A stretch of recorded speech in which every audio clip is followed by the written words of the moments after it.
नमस्कार साथियों, मैं अनीता श्रीवास्तव आपका हार्दिक अभिनंदन करती हूँ।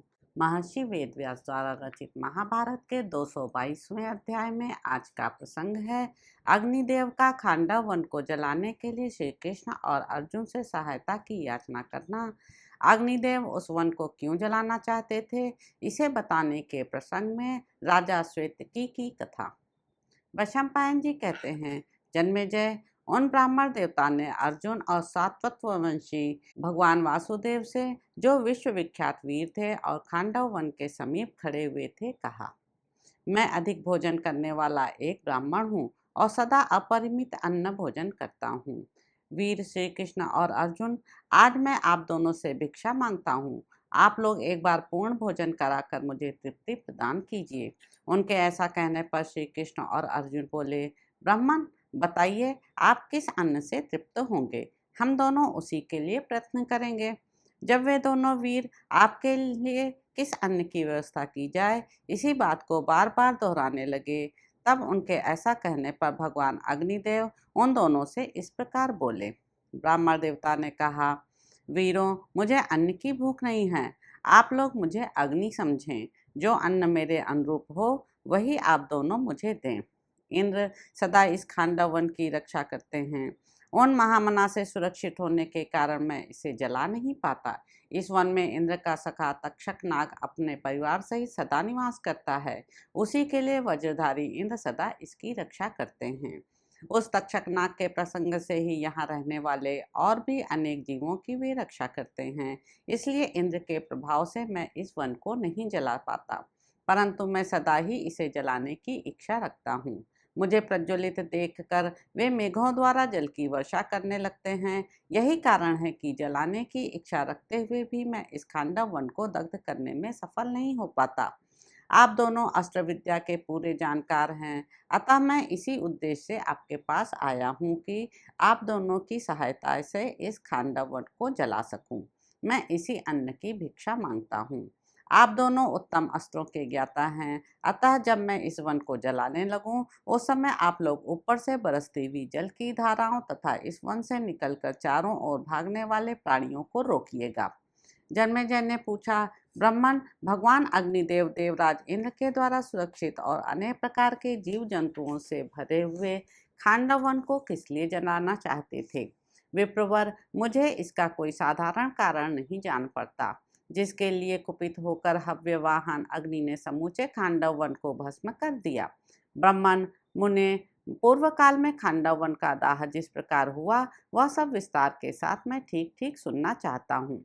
वैशंपायन जी ने कहा, महाराज जन्मेजय, अग्निदेव ने जिस कारण खांडव वन को जलाया, वह सब वृत्तांत में यथावत बतलाता हूँ, सुनो। नरश्रेष्ठ, खांडव वन के विनाश से संबंध रखने वाली यह प्राचीन कथा महर्षियों द्वारा प्रस्तुत की गई है, उसी को मैं तुमसे कहूँगा। राजन, सुना जाता है कि प्राचीन काल में इंद्र के समान बल और पराक्रम से संपन्न श्वेतकी नाम के एक राजा थे। उस समय उनके जैसा यज्ञ करने वाला दाता और बुद्धिमान दूसरा कोई नहीं था। उन्होंने पर्याप्त दक्षिणा वाले अनेक बड़े बड़े यज्ञों का अनुष्ठान किया था। राजन, प्रतिदिन उनके मन में यज्ञ और दान के सिवा दूसरा कोई विचार ही नहीं उठता था। वे यज्ञ कर्मों के आरंभ और नाना प्रकार के दानों में ही लगे रहते थे। इस प्रकार वे बुद्धिमान नरेश ऋतुजों के साथ यज्ञ किया करते थे। यज्ञ करते करते उनके ऋतुजों की आंखें धुएं से व्याकुल हो उठी। दीर्घ काल तक आहुति देते देते वे सभी खिन्न हो गए थे, इसलिए राजा को छोड़कर चले गए। तब राजा ने उन ऋतुजों को पुनः यज्ञ के लिए प्रेरित किया, परंतु जिनके नेत्र दुखने लगे थे वे ऋत्विज उनके यज्ञ में नहीं आए। तब राजा ने उनकी अनुमति लेकर दूसरे ब्राह्मणों को ऋत्विज बनाया और उन्हीं के साथ अपने चालू किए हुए यज्ञ को पूरा किया। इस प्रकार यज्ञपरायण राजा के मन में किसी समय यह संकल्प उठा कि मैं 100 वर्षों तक चालू रहने वाला एक सत्र प्रारंभ करूं, परंतु उन महामना को वह यज्ञ आरंभ करने के लिए ऋत्विज ही नहीं मिले। उन महायशस्वी नरेश ने अपने सुहृदों को साथ लेकर इस कार्य के लिए बहुत बड़ा प्रयत्न किया। पैरों पर पड़कर, सांत्वना पूर्ण वचन कहकर और इच्छानुसार दान देकर बारंबार निरालस्य भाव से ऋतुजों को मनाया। उनसे यज्ञ कराने के लिए अनुनय विनय की, परंतु उन्होंने अमित तेजस्वी नरेश के मनोरथ को सफल नहीं किया। तब उन राजर्षि ने कुछ कुपित होकर आश्रमवासी महर्षियों से कहा, ब्राह्मणों, यदि मैं पतित हूँ और आप लोगों की शुश्रूषा से मुंह मोड़ता हूँ तो निंदित होने के कारण आप सभी ब्राह्मणों के द्वारा शीघ्र ही त्याग देने योग्य हूँ, अन्यथा नहीं। अतः यह यज्ञ कराने के लिए मेरी इस बढ़ी हुई श्रद्धा में आप लोगों को बाधा नहीं डालनी चाहिए। विप्रवरों, इस प्रकार बिना किसी अपराध के मेरा परित्याग करना आप लोगों के लिए कदापि उचित नहीं है। मैं आपकी शरण में हूँ, आप लोग कृपा पूर्वक मुझ पर प्रसन्न होइए। श्रेष्ठ द्विजगण, मैं कार्यार्थी होने के कारण सांत्वना देकर दान आदि देने की बात कहकर यथार्थ वचनों द्वारा आप लोगों को प्रसन्न करके आपकी सेवा में अपना कार्य निवेदन कर रहा हूँ। द्विजोत्तमों, यदि आप लोगों ने द्वेषवश मुझे त्याग दिया तो मैं यह यज्ञ कराने के लिए दूसरे ऋतुजों के पास जाऊंगा। इतना कहकर राजा चुप हो गए।